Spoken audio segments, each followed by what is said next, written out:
जय हिंद प्यारे छात्र एवं छात्राओं। आज हम फिर केमिस्ट्री के तीसरे चैप्टर का ऑब्जेक्टिव बताने जा रहे हैं। प्यारे बच्चों, लगभग पूरे केमिस्ट्री से हमने 300 प्लस ऑब्जेक्टिव तैयार किया है, जो पूर्ण रूप से बोर्ड मॉडल है। बहुत सारा ऐसा क्वेश्चन है जो बार बार पूछा भी गया है, जिसका हम संग्रह किए हैं। तो आप तमाम बच्चे जरा ध्यान से देखेंगे, समझेंगे। हम तीसरे चैप्टर को बताने जा रहे हैं। तो तीसरा चैप्टर है धातु एवं अधातु। धातु एवं अधातु, मेटल एंड नॉन मेटल। तो प्यारे बच्चों, धातु की संख्या, अधातु की संख्या, मतलब ये तत्व है। तत्व की संख्या 114 है, जिसमें 92 तत्व धातु है और उधर 22 बच गया, 22 तत्व अधातु है। 92 तत्व में एक तत्व ऐसा है, पारा, जो धातु रहते हुए भी द्रव रूप में होता है। कमरे के ताप पर पारा द्रव रूप में रहता है। उधर 22 अधातु में 10 ठोस है, 11 गैस है और एक द्रव है जो ब्रोमीन है, जिसकी परमाणु संख्या 35 है। तो प्यारे बच्चों, धातु अधातु पर ही आधारित यह चैप्टर है तीसरा। तो ध्यान से देखना है। तीसरे चैप्टर की शुरुआत करने जा रहे हैं। धातु एवं अधातु। पहला क्वेश्चन सिलिका से शुरू है। सिलिका क्या है? तो प्यारे बच्चों, धातु अधातु के बाद एक आता है उपधातु, जिसे इंग्लिश में मेटल वाइड कहते हैं। अधातु वैसा तत्व जिसमें धातु और अधातु दोनों का गुण होता है, उसी को क्या कहते हैं? मेटलॉइड यानी उपधातु। तो सिलिका उपधातु है। सिलिका क्या है? उपधातु है। सिलिका उपधातु है। सिलिका उपधातु है। अब क्वेश्चन नंबर 2 है, हीलियम कैसा तत्व है? प्यारे बच्चों, ध्यान देना है। 114 तत्व में 6 तत्व ऐसा है जो निष्क्रिय गैस है। वो है हीलियम, नियन, आर्गन, क्रिप्टन, जेनन और रेनन। तो यहां क्वेश्चन पूछा जा रहा है, हीलियम कैसा तत्व है? हीलियम एक निष्क्रिय गैस है, जो दिया हुआ पहला है अक्रिय, दूसरा है क्रियाशील, तीसरा है सक्रिय, चौथा है उदासीन। तो इसमें क्या होगा? अक्रिय। अक्रिय को ही निष्क्रिय कहा जाता है। हीलियम, नियन, आर्गन, क्रिप्टन, जेनन, रेनन को नोबल गैस भी कहा जाता है, इनर्ट गैस भी कहा जाता है, निष्क्रिय गैस भी कहा जाता है इसको। तो प्यारे बच्चों, हीलियम कैसा तत्व हो गया? अक्रिय। अब तीसरा, कोई तत्व ऑक्सीजन के साथ प्रतिक्रिया कर उच्च गलनांक वाला यौगिक निर्मित करती है, वह यौगिक जल में विलय है, यह तत्व हो सकता है। ध्यान से देखना है। सिलिका, सिलिका ये नहीं होगा, ये अधातु है। कार्बन अधातु है। लोहा धातु है। लोहा ऑक्सीजन के साथ प्रतिक्रिया कर उच्च गलनांक वाला यौगिक बनाता है, ये ऑक्सीजन के साथ अभिक्रिया करेगी। लेकिन इसमें क्या ऑप्शन होगा प्यारे बच्चों? कैल्शियम। क्या होगा? कैल्शियम। कैल्शियम जल में घुल जाएगा, यह तत्व क्या हो सकता है? कैल्शियम। क्वेश्चन नंबर 4 है, लोहे का परमाणु संख्या है, यानी लोहे इस तत्व के क्रमबद्धता में 26 नंबर में आता है। किसमें आएगा? 26 नंबर में, यानी इसका एटॉमिक नंबर क्या है? 26। परमाणु संख्या 26। Question number B. Question number B होगा 26। फिर आगे चलें क्वेश्चन नंबर 5 पर। क्वेश्चन नंबर 5, जरा क्वेश्चन नंबर 5 को ध्यान से देखिए। एक्वारेजिया मिश्रण में HCl और HNO3 का अनुपात। प्यारे बच्चों, एक्वारेजिया को अम्लराज कहा जाता है। एक्वारेजिया को अम्लराज कहा जाता है। जिस अम्लराज को सोने को भी गलाने की क्षमता होती है, सोना को भी गला सकता है वो, तो अम्लराज जिसे एक्वारेजिया कहते हैं, यह सांद्र HCl और सांद्र HNO3 का समांगी मिश्रण है, जो 3:1 यानी 3 भाग HCl और 1 भाग HNO3 से बना है। इसी को कहते हैं एक्वारेजिया। जबरदस्त क्वेश्चन है ये। तो इसका ऑप्शन क्या होगा? ए, 3:1। क्वेश्चन नंबर 6 है, लोहे को जिंक से लेपित करने की क्रिया। प्यारे बच्चों, ध्यान देना है। लोहे को जिंक से लेपित करने की क्रिया को कहते हैं, ध्यान से सुनना, यसद लेपन भी कहा जाता है, जस्तीकरण भी कहा जाता है, गैल्वनीकरण भी कहा जाता है, और इंग्लिश में होता है गैल्विनाइजेशन। गैल्विनाइजेशन। तो प्यारे बच्चों, अगर यहां जस्तीकरण रहता तो भी होता, यसद लेपन रहता तो भी होता, तो है क्या? गैल्वनीकरण। तो शायद परिभाषा आपको याद हो गई होगी। लोहा पर, लोहा मतलब जिंक, पिघले हुए जिंक में लोह सामग्री को डुबाकर निकाल लेने से जिंक की परत उस पर बैठ जाती है, जिसे हम कहते हैं जस्तीकरण। क्या कहेंगे? जो वस्तु जस्तीकरण क्रिया के द्वारा तैयार हो गया, उस वस्तु का नाम जस्तीकृत वस्तु होगी। जस्तीकृत वस्तु होगी, उसमें जंग नहीं लगेगा। तो ऑप्शन नंबर कौन हो गया? बी। चले क्वेश्चन नंबर 7 पर, कौन सा अधातु कमरे के ताप पर द्रव रहता है? अभी तुरंत हमने बताया, 22 अधातु में एक अधातु ब्रोमीन है, जिसकी परमाणु संख्या 35 है, जो द्रव रूप में रहती है। तो क्या होगा आंसर? ब्रोमीन। निम्नलिखित में से किसे चाकू से काटा जा सकता है? सोडियम है ये, तमाम बच्चे जान रहे होंगे, सोडियम को चाकू से काटा जा सकता है। 9 है, निम्नलिखित में से कौन सबसे अधिक क्रियाशील है? ध्यान देना, निम्नलिखित में से कौन सबसे अधिक क्रियाशील है, जरा समझेंगे। डी में औरम है, सोना, क्रियाशील है ही नहीं। Hg पारा, Ag चांदी, यानी इन तीनों धातु से ज्यादा क्रियाशील कौन है? कॉपर। ज्यादा क्रियाशील कौन है? कॉपर। तो ऑप्शन नंबर कौन हो गया? 9। चलिए क्वेश्चन नंबर 10 पर, क्वेश्चन नंबर 10 पर, क्वेश्चन 10 कह रहा है, निम्न में से कौन सा उत्पाद लेड नाइट्रेट को गर्म करने पर प्राप्त होता है?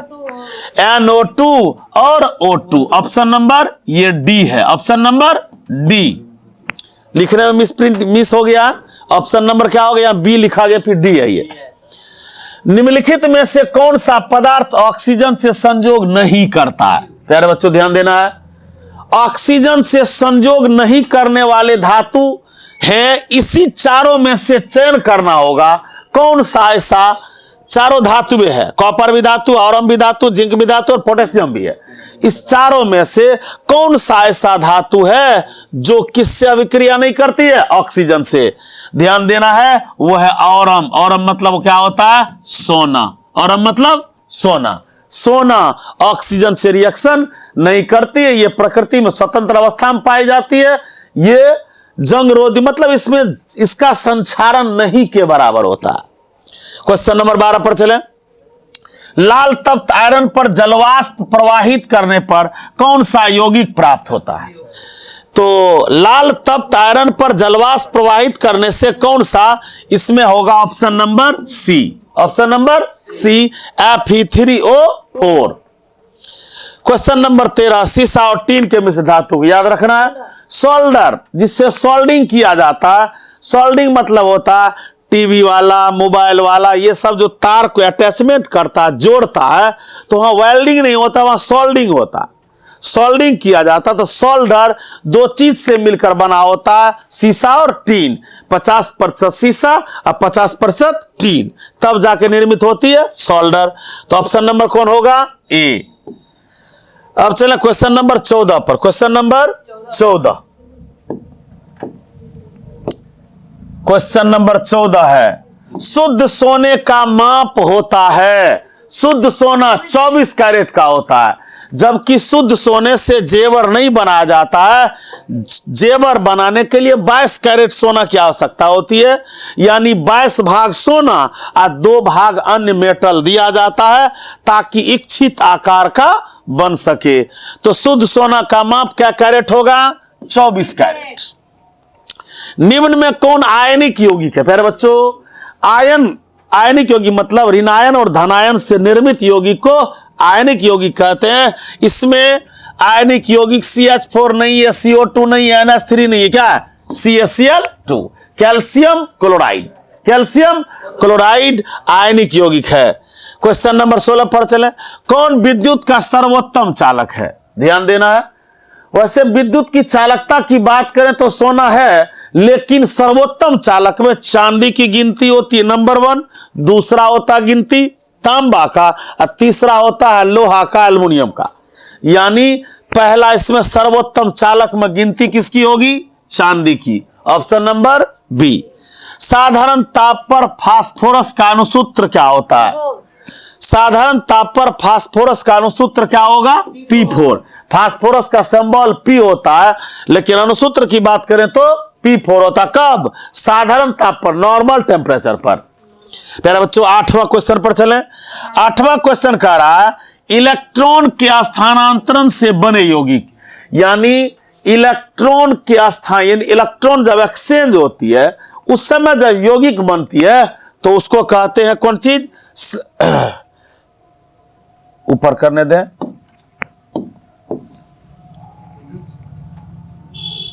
ध्यान देना है यहां क्वेश्चन है इलेक्ट्रॉन के स्थानांतरण से बने यौगिक को विद्युत संयोजी कहेंगे। क्या कहेंगे?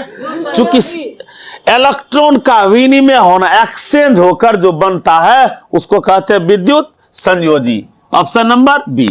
पीतल उदाहरण है, ध्यान देना। पीतल एक मिश्र धातु है, मिश्र धातु जंगरोधी होती है। आपने देखा होगा पीतल का दीप, पीतल के बर्तन में जल्दी जंग लगता नहीं है, चूंकि वो मिश्र धातु है। तो पीतल क्या है? मिश्र धातु है। स्टेनलेस स्टील मिश्र धातु है। वैसे देखिए स्टेनलेस स्टील को हिंदी में इस्पात कहते हैं। इस्पात, शुद्ध इस्पात 4 तरह के कंपोनेंट से मिलकर बना होता है। यहां क्वेश्चन है, इस ऑप्शन के अनुसार जवाब देना है। स्टेनलेस स्टील मिश्र धातु है किसका? मुख्य रूप से किसका होगा? लोहा का। किसका होगा? चूंकि ऑप्शन में और सब चीज नहीं दिया हुआ जिससे बना हुआ, ऑप्शन में वर्तमान में क्या? लोहा।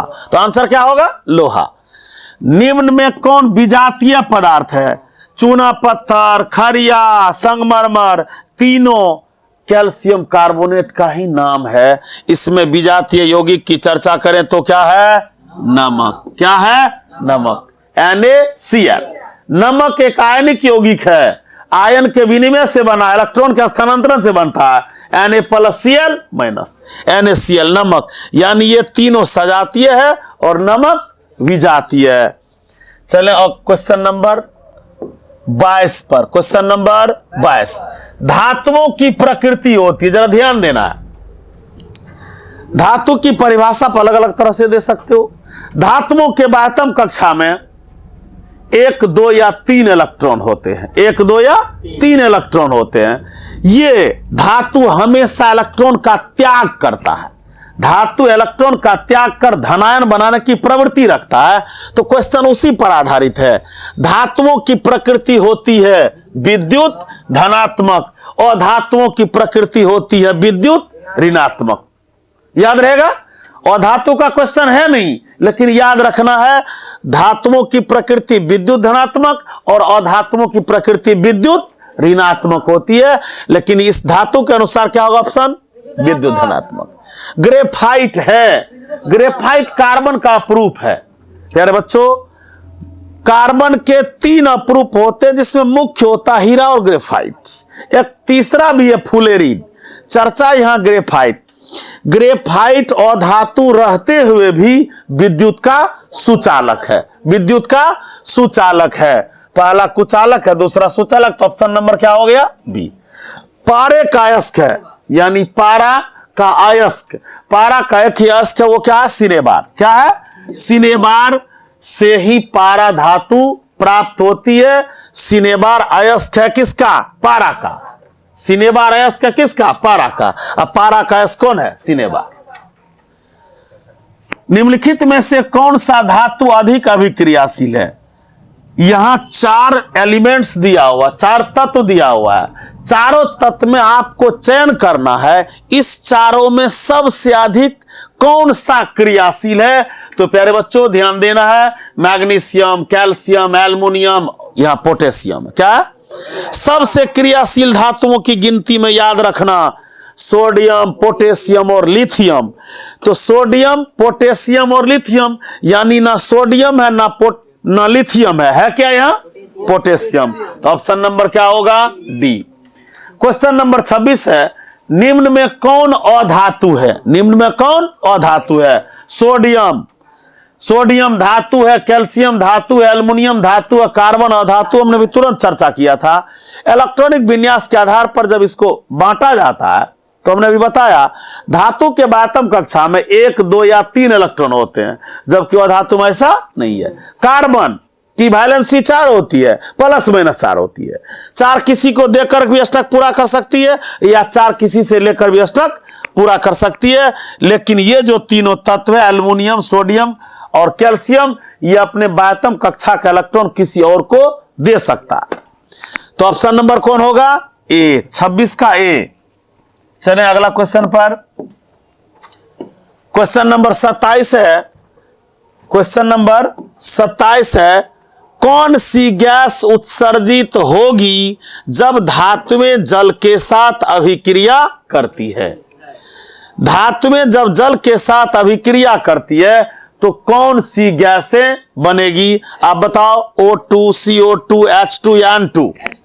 H2। क्या होगा? H2। Option number C. चलें क्वेश्चन नंबर 28 पर। क्वेश्चन नंबर 28, चलिए ज्योग्राफी से भी रिलेशन ये क्वेश्चन रखता है। बॉक्साइट अयस्क है किसका? एल्युमिनियम का। एल्युमिनियम का अयस्क है बॉक्साइट। वैसे एल्युमिनियम के 3 अयस्क होते हैं। एल्युमिनियम के 3 अयस्क हैं, जिनमें सबसे मुख्य है बॉक्साइट। क्या है? बॉक्साइट से एल्युमिनियम का निष्कर्षण बृहद पैमाना पर होता है, इसीलिए ऑप्शन क्या होगा? सी, एल्युमिनियम। लोहा और इस्पात को जंग से सुरक्षित रखने के लिए, लोहा Fe, जिंक, Zn, इस्पात यहां लोहा और इस्पात है, Zn नहीं है। लोहा और इस्पात को जंग से सुरक्षित रखने के लिए उन पर धातु की पतली परत चढ़ाई जाती है। ध्यान देंगे, लोहा और इस्पात को जंग से सुरक्षित रखने के लिए हम जिंक धातु का लेप चढ़ाते हैं। इसमें कहीं जिंक होगा। Option number D. तांबा का नहीं, चांदी का नहीं, सोना का नहीं, किसका चढ़ा जाता लेप? Zinc. Option number D. Question number 30 पर, किस धातु का गलनांक सबसे कम होगा? इसमें 4 गो है, एल्युमिनियम है, सोडियम है, कॉपर है और आयरन है, ये लोहा है। इन चारों में सबसे कम गलनांक किसका होगा? सोडियम का, Na। 31, एल्युमिनियम पर मोटी ऑक्साइड की परत बनाने की प्रक्रिया कहलाती है? जरा ध्यान देना, एल्युमिनियम पर मोटी ऑक्साइड की परत चढ़ाने की क्रिया को एनोडीकरण कहते हैं। क्या कहेंगे? ऑप्शन नंबर बी, एनोडीकरण की परिभाषा भी आप इससे बना सकते हो। एल्युमिनियम पर धातु की मोटी ऑक्साइड चढ़ाने की क्रिया को एनोडीकरण कहते हैं। यह भी जंगरोधी का काम करता है। जब एल्युमिनियम एनोडीकृत हो जाती है तो जंग लगता। वैसे एल्युमिनियम में जंग लगता नहीं, संक्षारण बहुत ज्यादा होता। जंग लगता है लेकिन उस जंग लगने से ज्यादा संक्षारित होगी, बर्तन धीरे धीरे घिसा जाता, कमजोर हो जाता। अब क्वेश्चन नंबर 32 है। क्वेश्चन नंबर 32 है, क्लोरीन के बाहरी कोश में इलेक्ट्रॉन की संख्या कितनी है? प्यारे बच्चों ध्यान देना है। क्लोरीन के बाह्यतम कक्षा में क्लोरीन की परमाणु संख्या 17 होती है। इसका विन्यास होता 287। क्या होता है? 287। अब 287 है तो बाह्यतम कक्षा में कितना इलेक्ट्रॉन आ गया? 7। कितना आ गया? 7। देखिए ऑप्शन में कहीं ना कहीं होगा 7, सी नंबर। निम्न में से किस धातु को चाकू से, अभी पीछे क्वेश्चन था, क्या होगा? सोडियम। रिपीट क्वेश्चन है ये। निम्नलिखित में से कौन सबसे कम क्रियाशील? अब इतने में सबसे कम क्रियाशील कौन धातु है? सबसे कम क्रियाशील धातु इसमें कौन होगी? एल्युमिनियम। क्या होगी? एल्युमिनियम। इस सबसे कम, इतना इस चारों में सबसे कम क्रियाशील कौन है? Aluminium.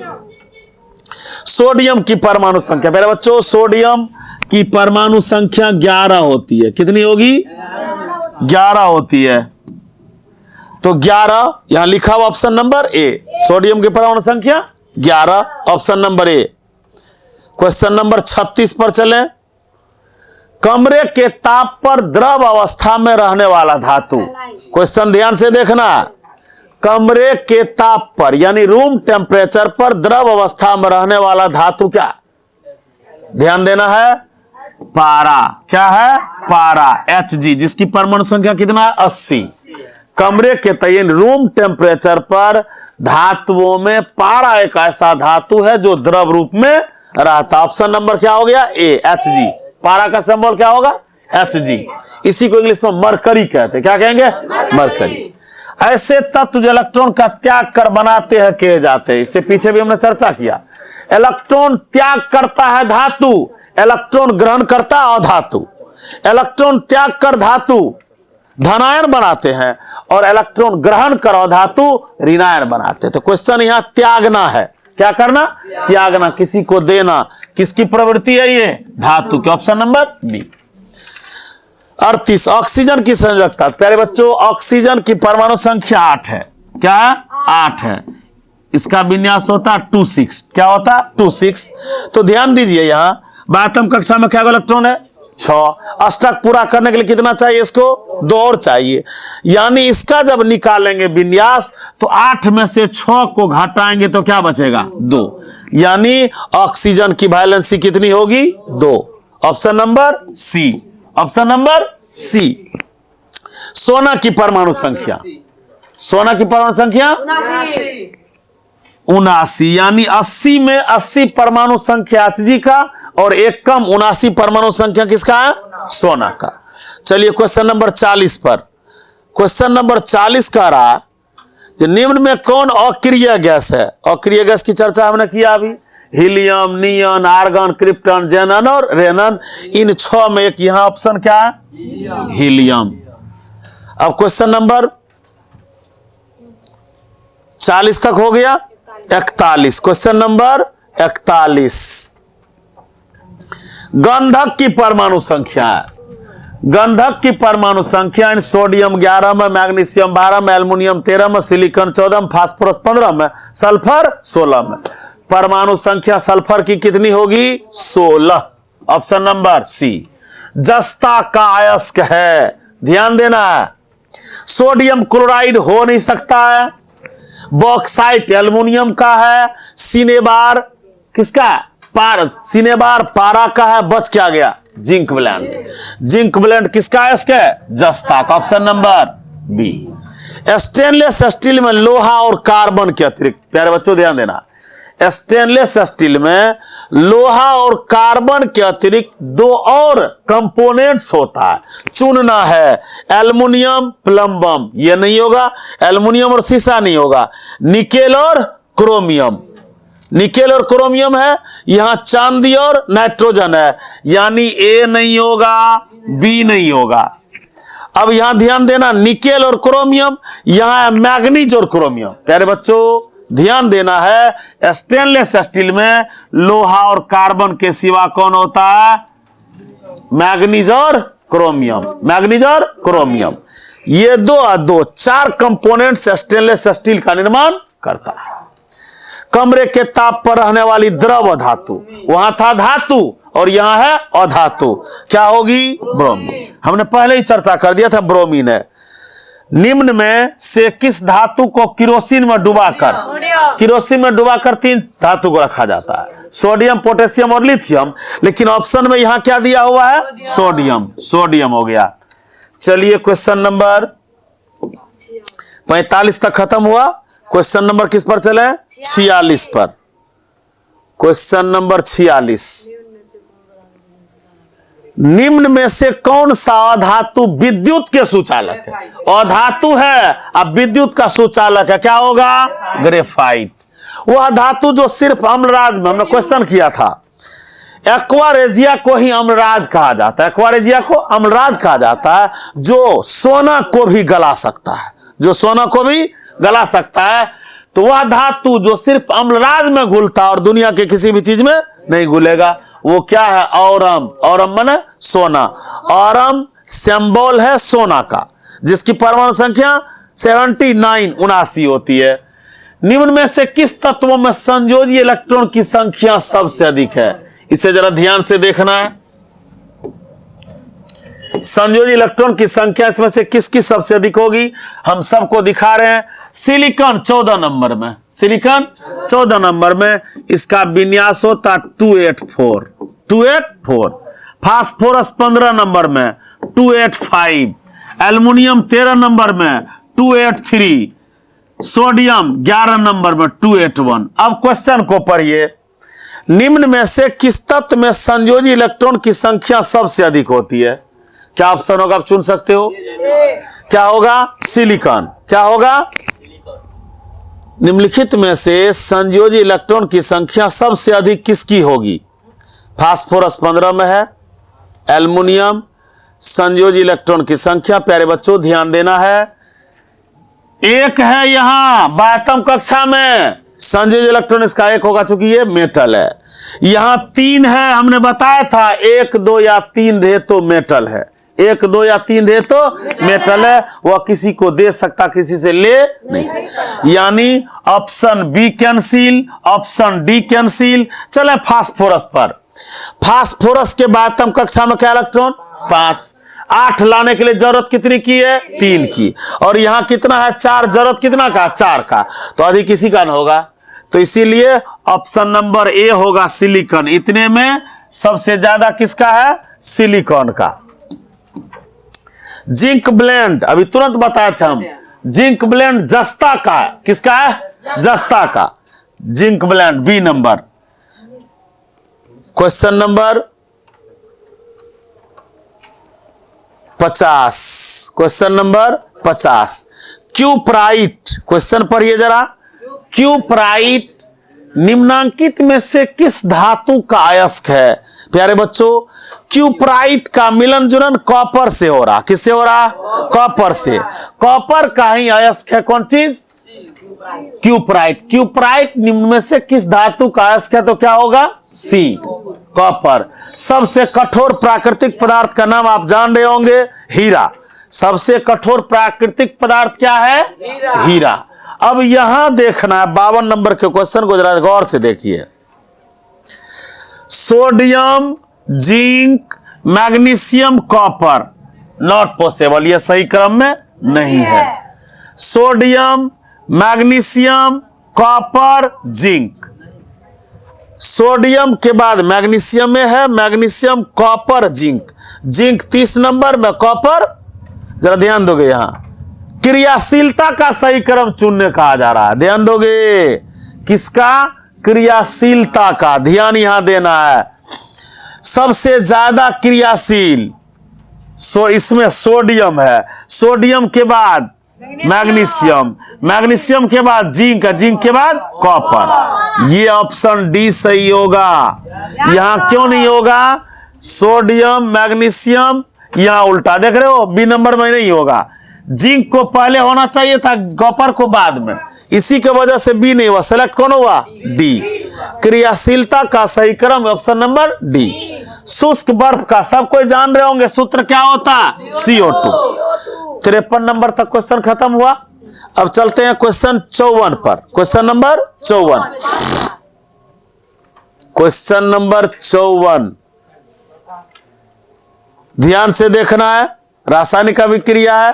Fe2O3 plus aluminium Al2O3 plus Fe निम्न में से किस प्रकार की अभिक्रिया है? प्यारे बच्चों ध्यान से देखना है। Fe अलग हो गया, एल्युमिनियम के साथ O3 आ गया, सिंगल डिस्प्लेसमेंट रिएक्शन होगा, यानी कौन अभिक्रिया हो गई? विस्थापन अभिक्रिया होगी। निम्नलिखित में से कौन धातु है? चुन सकते हो। कॉपर धातु है, लोहा धातु है, निकेल धातु है, बस क्या गया? फास्फोरस। क्या होगा? फास्फोरस। कैल्शियम की परमाणु संख्या कितनी होगी? 20। कैल्शियम का एटॉमिक नंबर कितना है? 20। निम्न में से किस कारण से सामान्य नमक का जलीय घोल विद्युत का सुचालक होता है? तो प्यारे बच्चों ध्यान देना है। नमक का जलीय घोल विद्युत का सुचालक होता है, इसका कारण बताने का रहा। क्या करा? पहला है केवल ऋण आवेश के गति के कारण, धनावेश ऋण आवेश के विपरीत दिशा में गति के कारण, केवल धनावेश के गति में से कोई नहीं। तो ऑप्शन नंबर कौन होगा? धनावेश और ऋणावेश एक दूसरे से विपरीत दिशा में चलती है, तब जाके नमक का जलीय घोल विद्युत का सुचालक हो पाता। Option number B. मिश्र धातु 90% कॉपर 10%, कौन सी एसएन है? टीन। तो क्या होगा? 90% 10% एसएन 90 10 ये मतलब इन दोनों से इसमें से कौन सा मिश्र धातु? तो प्यारे बच्चों जरा ध्यान देना, सोल्डर तो नहीं होगा, टीन और सीसा का मिश्रण है, वो कट गया। चलिए यहां ऑप्शन है जर्मन सिल्वर, जर्मन सिल्वर ये है नहीं, तो बच गया बी और डी। बी और डी में चयन करो, कौन सा होगा? डी होगा। क्या होगा? कांसा। कांसा 90% कॉपर और 10% टीन से मिलकर बना होता है कांसा। यशद पुष्प क्या है? प्यारे बच्चों ध्यान देना, यशद पुष्प की गिनती जिंक ऑक्साइड को दिया गया है। यशद पुष्प किसे कहा जाता है? जिंक ऑक्साइड को, zinc oxide. Option number A. जल के विद्युत विच्छेदन में कैथोड पर कौन सी गैस मुक्त होती है? जल के जब जल का इलेक्ट्रोलाइसिस होता है, विद्युत विच्छेदन होता है, तो उस समय कैथोड पर कौन सी गैस मुक्त होगी? हाइड्रोजन। निम्न में कौन सी धातु सर्वाधिक तन्य है? दुनिया में सबसे ज्यादा तन्य धातु सोना है, सबसे ज्यादा तन्य धातु सोना है। अब क्वेश्चन नंबर 62, मालाचाइट किस धातु का अयस्क है? प्यारे बच्चों ध्यान देना है, मालाचाइट किस धातु का अयस्क है? मैग्नीशियम, कॉपर, लोहा और औरम। किसका होगा? कॉपर का। मालाचाइट किसका है? कॉपर का। इससे पहले भी एक अयस्क था क्यूप्राइट, क्यूप्राइट भी कॉपर का था और मालाचाइट भी कॉपर का। ये क्वेश्चन नंबर 63 पर चलें। क्वेश्चन नंबर 63, मैग्नीशियम की परमाणु संख्या 12 है। मैग्नीशियम की परमाणु संख्या 12 है, यानी Mg 12 में है, विन्यास तो 282। अब यहां क्वेश्चन कर रहा है इसकी संयोजकता क्या होगी? यहां देखिए बाह्यतम कक्षा में क्या इलेक्ट्रॉन है? 2। हम बताए धातु के बाह्यतम कक्षा में 1, 2 या 3 इलेक्ट्रॉन होता है जो किसी को दे सकता, तो यहां क्या इलेक्ट्रॉन है? 2। ऑप्शन नंबर क्या होगा? बी। कोई दिक्कत? चलिए 64, कैथोड किरणों में क्या उपस्थित होती है? याद रखना, इलेक्ट्रॉन। कैथोड में कौन सी होगी? इलेक्ट्रॉन। और कैनाल किरण में होता प्रोटॉन। कैनाल किरण में क्या होगा? प्रोटॉन। तो कैथोड किरणें बनी होती किससे? इलेक्ट्रॉन से। Option number A. 65, निम्न में कौन उपधातु है? लोहा धातु है, कॉपर धातु है, निकेल उपधातु है। निकेल कौन सी है? उपधातु है। क्या होगा? Option number C. Option number C. अब क्वेश्चन नंबर 66 है, एक तत्व का इलेक्ट्रॉनिक विन्यास 287 है। प्यारे बच्चों ध्यान देना, इसको जोड़िए, 8 2 10 7 17। 17 क्लोरीन की परमाणु संख्या। किसकी परमाणु संख्या? क्लोरीन की। क्वेश्चन नंबर कौन हो गया? 67। तो क्वेश्चन का राज 287 है, तो उसकी परमाणु संख्या क्या होगी? विन्यास को जोड़ दीजिए, 8 2 10 7 17। 17 होगी। क्या होगी? 17। 17 में है कौन सा तत्व? क्लोरीन। सोडियम फॉस्फेट का अणुसूत्र क्या होगा? सोडियम फॉस्फेट, ध्यान देना, Na3PO4 होता है। सोडियम फॉस्फेट का Na3PO4 होता है। ड्यूरालुमीन, यहां ध्यान देना, एक बात समझिए, ड्यूरालुमीन लाइट वेट वाली मिश्र धातु है जिससे जहाज का बॉडी बनाया जाता है। हर एक आदमी के घर में ड्यूरालुमीन पात्र होता है, मोटा वाला लोहिया जो ड्यूरालुमीन है, इसका वेट, लाइट वेट मतलब हल्का वजन वाला, ये जहाज का बॉडी इससे बनाया जाता है। तो ड्यूरालुमीन किस धातु का मिश्र धातु? प्यारे बच्चों एल्युमिनियम। किसका है? एल्युमिनियम। निम्न में कौन प्राकृतिक पदार्थ है, यानी प्रकृति में मिलने वाला पदार्थ है? ध्यान देना है, चांदी, सोना, लोहा, हीरा। निम्नलिखित में से कौन प्राकृतिक? क्या होगा ऑप्शन में? सी, हीरा। सिल्वर आयोडाइड का रंग कैसा होता है? लास्ट क्वेश्चन है 70 का। कैसा होगा? श्वेत। कैसा होगा? श्वेत। प्यारे बच्चों आज का ये वीडियो कैसा लगा? अगर आप तमाम बच्चे इस वीडियो को पसंद करते हैं तो लाइक, कमेंट और शेयर जरूर करें। धन्यवाद। फिर अगले दिन मिलेंगे हम इसी केमिस्ट्री के चौथे चैप्टर को लेकर। चौथा चैप्टर है कार्बन एवं उसके यौगिक। तो एक पहला चैप्टर बताए, दूसरा चैप्टर बताए और तीसरा चैप्टर बताए। तीनों चैप्टर में मोस्ट VVIA ऑब्जेक्टिव का संग्रह किए हैं। वैसे 6 चैप्टर होता है, मतलब 10th में अंतिम पर्यावरण मिला के 6 चैप्टर है। 6 चैप्टर है, 6 चैप्टर है। 6 चैप्टर में चुनिंदे क्वेश्चनों का संग्रह किया है। ऑप्शन नंबर कौन 70 में सिल्वर आयोडाइड का रंग ऐसा या सॉरी सिल्वर आयोडाइड का रंग श्वेत नहीं होगा, पीला होगा। सिल्वर आयोडाइड का रंग पीला होता, श्वेत नहीं होगा, पीला होगा। तो आप तमाम बच्चे अब अगले वीडियो में मिलेंगे। तो अगले चैप्टर का नाम है कार्बन एवं उसके यौगिक। धन्यवाद।